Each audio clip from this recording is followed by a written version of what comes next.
नमस्कारम। जय धन्वंतरी, जय आयुर्वेद। मैं नाड़ीवाद रविंद्र लोहान। दोस्तों, आज हम बात करेंगे योनि का बाहर निकलना। इसके क्या क्या कारण हैं, क्या लक्षण हैं, क्या परहेज हैं और क्या इसका नुस्खा है। हम सारी चीज़ों के ऊपर प्रकाश डालेंगे। आप वीडियो को पूरा देखना और अपने दोस्तों को शेयर करना ताकि लोगों को इसका फ़ायदा मिल सके। दोस्तों, ये रोग क्यों होता है? इसका एक पहला कारण है दोस्तों, गलत तरीके से मैथुन क्रिया करना। अगर हम गलत तरीके से मैथुन करते हैं, संभोग करते हैं, तो भी औरत को ये योनि का बाहर निकलना, ये रोग हो जाता है। फिर दोस्तों, किसी कच्ची उम्र में लड़की का किसी तगड़े पुरुष के साथ संभोग करने से भी योनि बाहर आ जाती है, क्योंकि उसकी योनि छोटी होती है और कोई तगड़ा पुरुष उससे संभोग करेगा तो उससे हमारे शरीर की वायु कुपित होती है, उससे भी ये रोग हो जाता है। या फिर जब बच्चा होता है, अगर वो गलत तरीके से होता है, जो उसकी डिलीवरी करने वाली औरतें हैं, वो गलत तरीके से बच्चे को पैदा करवाती हैं, तो उससे भी ये रोग हो जाता है। या फिर दोस्तों, किसी औरत को ल्यूकोरिया वगैरह है, औरत को सफ़ेद पानी है, तो उससे भी ये रोग हो जाता है। फिर दोस्तों, जिस औरत को मासिक धर्म में रुकावट है, या बार बार आता है, या फिर ऊपर नीचे आता है, उसको भी ये योनि का बाहर निकलने का रोग हो जाता है। या फिर दोस्तों, किसी को ये अपान वायु रुकने के कारण से ये रोग हो जाता है। या फिर दोस्तों, किसी को ये पित्त दोष बढ़ जाता है, उसकी वजह से भी ये हमारे बस्ती प्रदेश की जो हवा होती है वो दबाव मारने लगती है, और उसके कारण भी ये योनि बाहर निकलने का रोग हो जाता है। दोस्तों, ये सब कारण हैं। जो भी इनमें से कारण हैं, आप उनको रोकने का काम करें, क्योंकि अगर आप ये रोक देंगे तो रोग ये रुक जाएगा। फिर बात करते हैं इसके दोस्तों लक्षणों के बारे में।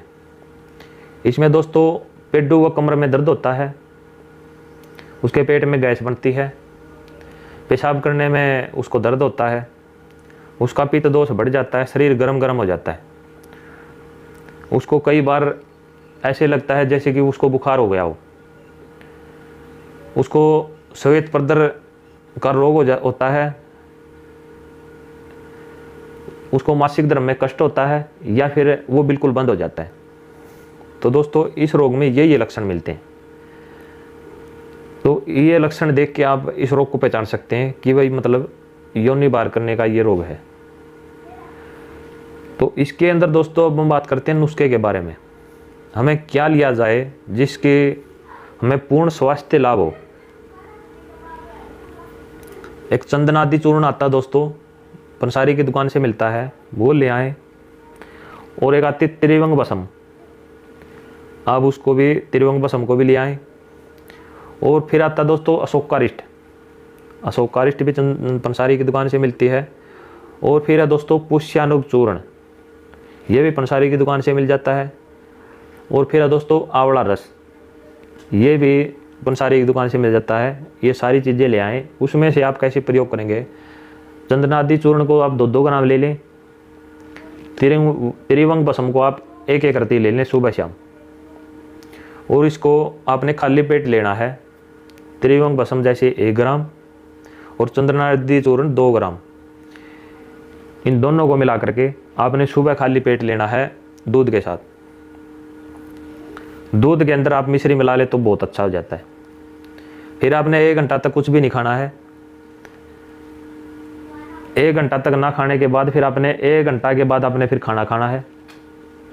खाना आपने बिल्कुल हल्का लेना है, जो शीघ्र पची हो, क्योंकि इसमें आंतों के ऊपर लोड आ जाता है और लोड से फिर खाना नहीं पचता, और खाना ना पचने के कारण फिर वो पेट में गैस बढ़ती है, वो फारा चढ़ा रहता है। तो आप बिल्कुल हल्का खाना खाएं। आप अगर 10-15 दिन रोटी छोड़ दें तो बिल्कुल बढ़िया हो जाता है। आप उसकी जगह आप दलिया खिचड़ी का सेवन करें, या कोई सलाद वगैरह वो खाते रहें, तो उससे आपका बिल्कुल जल्दी इसमें आराम होने लगता है। तो आपने ये खाली पेट आपने ये चंदनादि चूर्ण और ये त्रिवंग भस्म दूध के साथ लेना मिश्री डाल के। उसके बाद खाना खाना है। खाना खाने के आधा घंटा बाद आपने फिर अशोकारिष्ट 20 ml लेना है और 20 ml को आपने बराबर पानी मिलाना है। बराबर पानी मिला करके आपने वो सेवन करना है।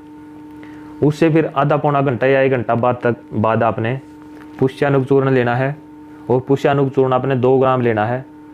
2 ग्राम लेकर के आपने उसको फाँक लेना है। उसके साथ आपने 30 ml आंवला रस या कोई बढ़िया कंपनी का ले लें, जिसमें ये वैद्यनाथ भी बनाती है और ये ऊंजा भी बनाती है। इन दोनों का बढ़िया आता है, मैं बढ़िया रिजल्ट देता हूँ। आप वो ले लें। तो आप उसको 30 ml लें और उसको बराबर पानी मिला लें। उसको आप पुष्यानुग चूर्ण फाँकने के बाद ऊपर से वो पी लें। आपका ये सुबह का काम हो जाता है। फिर शाम को आपने ऐसे ही लेना है। इतनी देर के बाद ऐसे ही आपने ये सुबह शाम ये सारा कुछ लेना है। उसके बाद बात आती है दोस्तों परहेज के बारे में।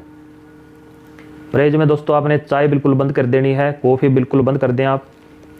गरम मसाले, लाल मिर्च, तली भुनी चीज़ें, मिठाई और अंडा, मांस, ये अगर खाते हैं तो ये बंद कर दें।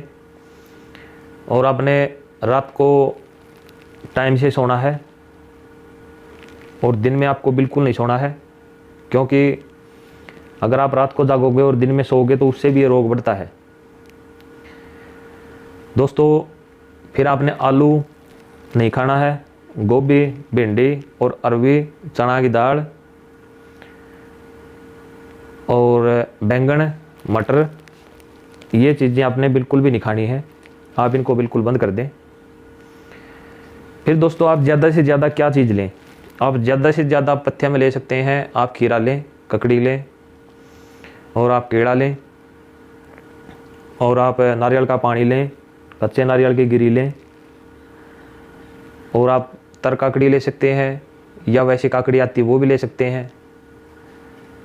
तो आप इन सारी चीज़ों का आप अधिकता से सेवन कर सकते हैं।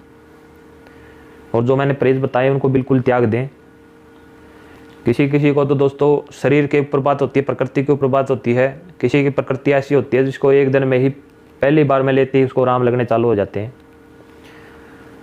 कईयों को 4-5 दिन में आराम होते हैं। कई ऐसे शरीर होते हैं, ऐसी प्रकृति होती है जो 8-10 दिन में काम चालू हो जाता है।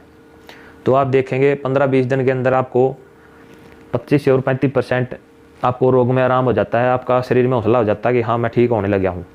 आप इसको लंबे टाइम तक इसको आप 3 महीने तक इस नुस्खे को ले सकते हैं।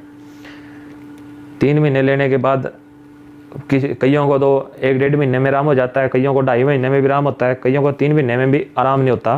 वो प्रकृति के हिसाब से होती है। अगर आपको 3 महीने में भी आराम ना हो तो आप 3 महीने लेने के बाद इसको बंद कर दें और फिर इसको 15-20 दिन इसको बंद रखें। 15-20 दिन बंद रखने के बाद इसको फिर चालू कर दें। अगली जो आप दवाई लेंगे उसमें हो सकता है आपका 10-15 दिन या 20 दिन के अंदर है, क्योंकि जब जितना ज़्यादा पुराना रोग होता है उतना लंबा टाइम लगता है। जितना जल्दी से रोग होता है उसमें जल्दी आराम हो जाता है। अगर आपको इस नुस्खे से और ऐसा करने से दोस्तों अगर आपको ये लगे कि 10% आराम हो गया है तो वो एक दिन 11 भी होगा, फिर वो 12 भी होगा, 15 भी होगा, 20 भी होगा, 25 होगा, लेकिन आपने धैर्य रखना पड़ेगा, क्योंकि आयुर्वेद दवाइयाँ धैर्य मांगती हैं। जिसको धैर्य नहीं है वो बिल्कुल भी आयुर्वेद में बिल्कुल ना आए और वो आयुर्वेद की दवाइयाँ मत खाएं, क्योंकि आयुर्वेद की दवाइयाँ देसी दवाइयाँ होती हैं। ये हमारे आहार का एक हिस्सा होती हैं और हम आहार से ही रोग शांति का काम करते हैं। अगर हम आहार को ही सही तरीके से नहीं लेंगे तो रोग बिल्कुल भी ठीक नहीं हो सकता।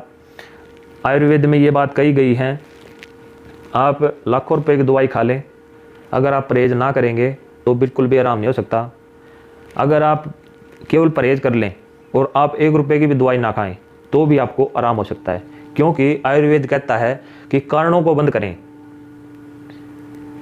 ना कि रोग को। अगर हम कारणों को बंद कर देते हैं तो भी रोग ठीक हो सकता है। दोस्तों आपको ये वीडियो कैसा लगा? हम आशा करते हैं कि आपको अच्छा लगा होगा।